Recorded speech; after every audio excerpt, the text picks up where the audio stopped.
परम पुरुषम दिव्यम याति पार्थम चिंतन।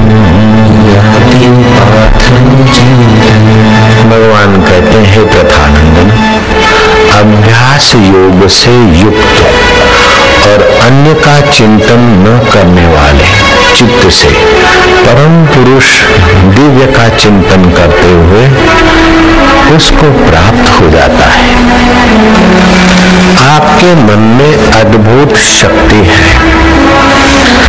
आपका मन नई सृष्टि बना सकता है, विश्वामित्र के मन ने बना के दिखाई। आपका मन मित्र भी बनाता है, शत्रु भी बना देता है।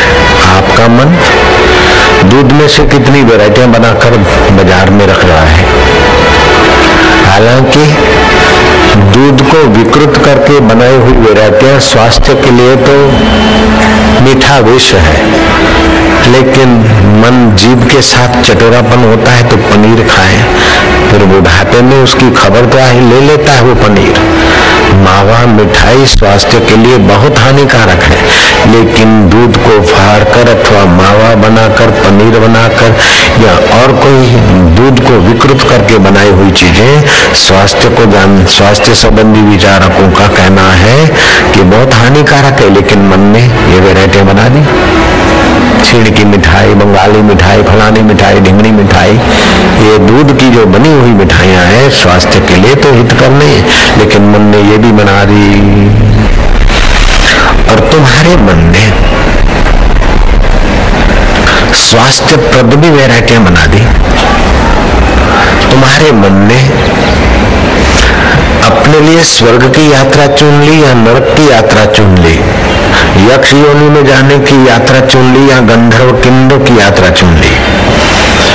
जहां रुचि होती है मन की वहां प्रवृत्ति होती है, और जहां प्रवृत्ति होती है, रुचि होती है, प्रीति होती है, प्रवृत्ति होती है, वैसे जगह पर पहुंच जाता आदमी।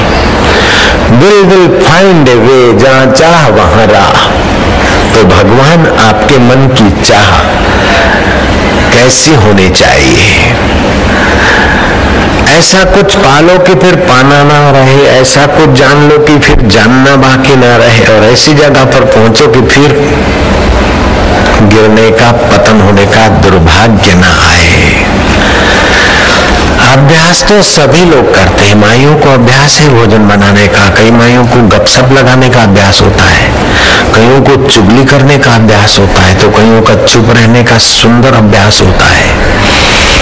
दुकानदारों का दुकानदारी का अभ्यास होता है, वकीलों को वकीलात का अभ्यास होता है, न्यायाधीशों को न्याय देने का अभ्यास होता है, नेताओं को नेतागिरी का अपना अभ्यास होता है। सब अभ्यास तो सभी करते हैं, लेकिन कृष्ण उस अभ्यास में योग मिलाना चाहते हैं आपका। जयराम जी बोलना पड़ेगा, अभ्यास योग युक्तेन, अभ्यास योग से आप युक्त हो जाओ। चेतसा नान्यगामिना परम पुरुषम दिव्यम याति पार्थम चिंतयन्।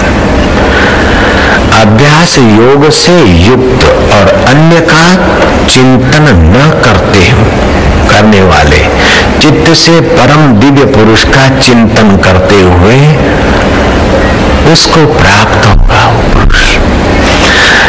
माँ से मिलो, माँ की सेवा करो, पुत्र को निहारो प्यार से, कोई बात नहीं, लेकिन पुत्र की गहराई में चमचम चमकने वाला मेरा चैतन्य, इस समझ के अभ्यास को वहां दोहराओ। आईना देखो, मना नहीं है।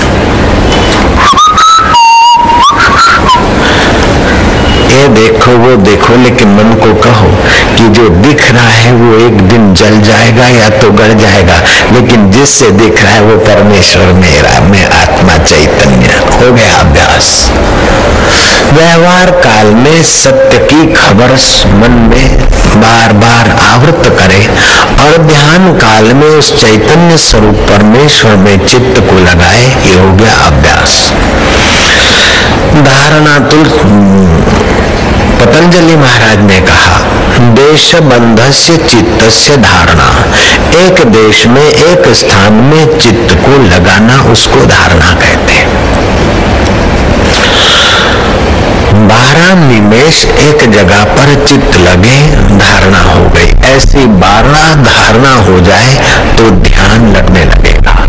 ऐसे 12 गुनाहों से हो जाए तो फिर सविकल्प समाधि होने लगेगी। सविकल्प समाधि होते ही चित्त में सामर्थ्य आने लगेगा।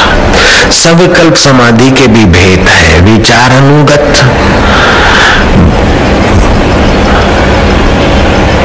विचारानुगत समाधि,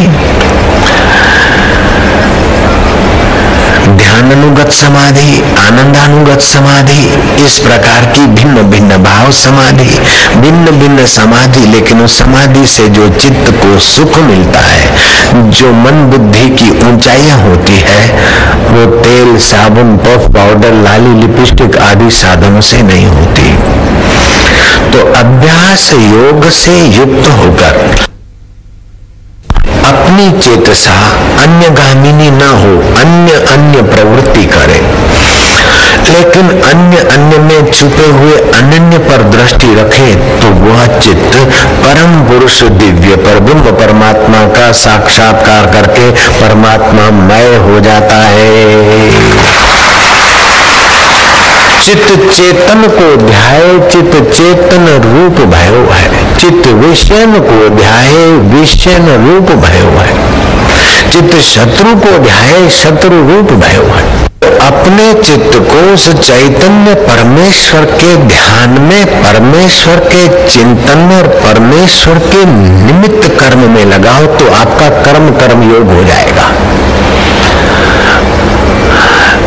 आपका भोजन बनाना भी कर्म योग और झाड़ू देना भी कर्म योग हो सकता है। सड़कों पर झाड़ू लगाने वाली महिला को तनख्वाह मिलता है, वो नौकरानी है।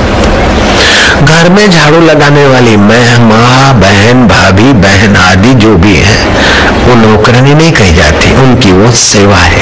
लेकिन शबरी भीलन गुरुदेव के द्वार पर मतंग ऋषि के आश्रम में बुहारी लगाती है, वो नौकरानी नहीं, उसकी वो नौकरी नहीं कही जाती, क्योंकि उद्देश्य पैसा नहीं है। शबरी का उद्देश्य केवल अपना परिवार मात्र नहीं है, शबरी का उद्देश्य परमात्मा प्राप्ति है। उसका झाड़ू लगाना पूजा बन जाता है।